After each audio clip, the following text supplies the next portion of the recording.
if seeing me has inspired a young girl to go into healthcare career, it makes me feel like it was all worth it just to pass it on to someone else.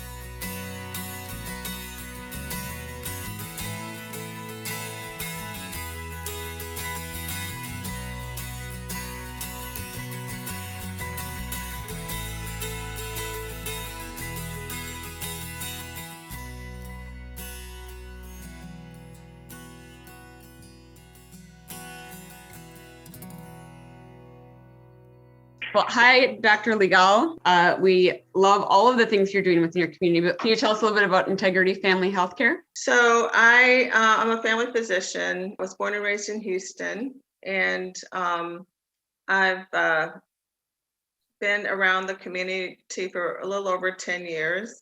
And I grew up in a very poor neighborhood. And honestly, I never saw a Black physician or a Black female physician.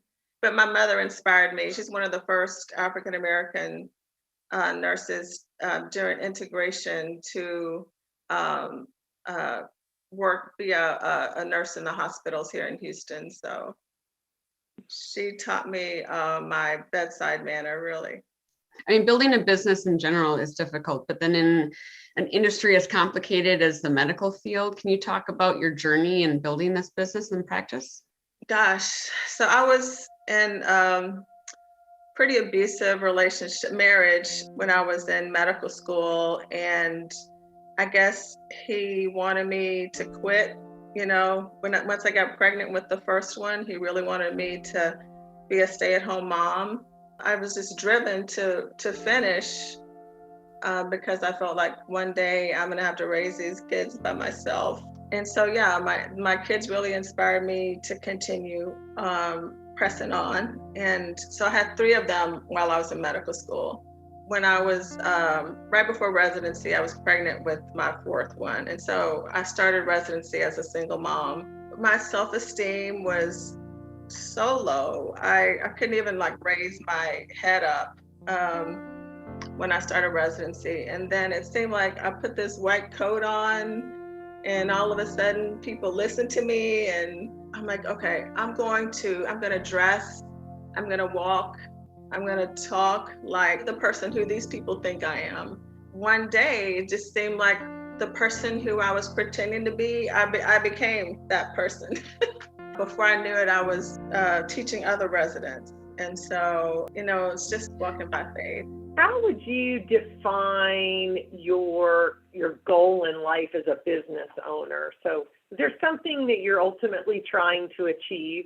I personally, I have 6 children. One of my sons is in medical school now. And so now I really focused on building my practice enough to leave a legacy. So when my son graduates, it'll be smooth sailing because it's been lots of ups and downs. What's going on in the medical field? It's so unique, and I would think it's an ever-changing landscape for you. And so you're running the business. It's about people's health and well-being. So how do you manage the two? How do you find that balance between that business side and that well-being side for your clients?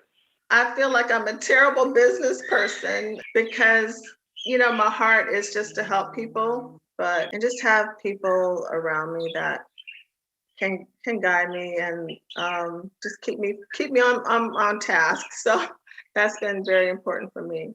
But as women, and I would specifically say African American women, we're just taught to, be strong, keep, pressing through. We're looked to so many times as the backbone of the family, and we kind of stuffed our sadness and the fear and the grief. We kind of stuffed it inside, but all these things can lead to a detrimental health and high blood pressure and overeating and just unhealthy habits that can really cut years off of our lives. And so I try to make an environment for my patients to feel comfortable and safe. I was doing some volunteer work at the local shelter, and I had the ladies come in to the office, and I just, volunteered some office visits, but just going through my own personal choice of just leaving a bad marriage. I said, I would love to just help other women just to be in a safe environment for them to move on with their lives.